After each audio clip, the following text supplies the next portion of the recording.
ये दो difference law के हर एक स्टूडेंट जो है चुटकी में बता देंगे। क्या आपको ये पता है ये दो चीज जो है दोनों में क्या डिफरेंस होता है? तो चलिए हम लोग जानते हैं कि ये दोनों में क्या डिफरेंस होता है। सबसे पहले बात आता है कि लॉयर और एडवोकेट में क्या अंतर होता है।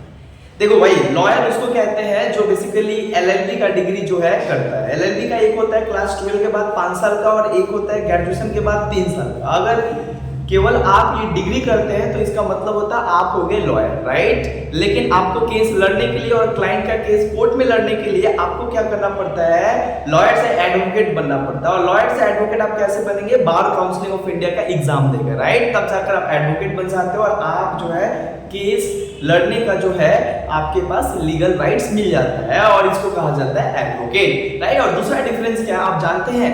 जो हर समय हम लोग सुनते हैं देश में, अटॉर्नी जनरल ऑफ इंडिया और एडवोकेट जनरल ऑफ स्टेट क्या होता है?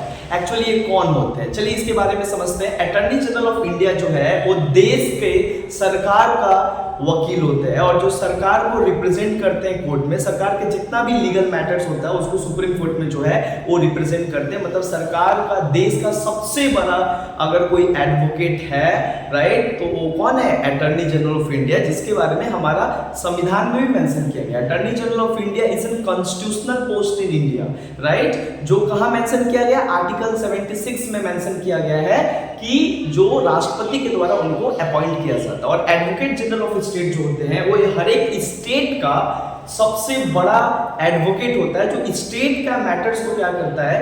कोर्ट में जाकर, हाई कोर्ट में जाकर रिप्रेजेंट करता है और स्टेट का वकील कहलाता है।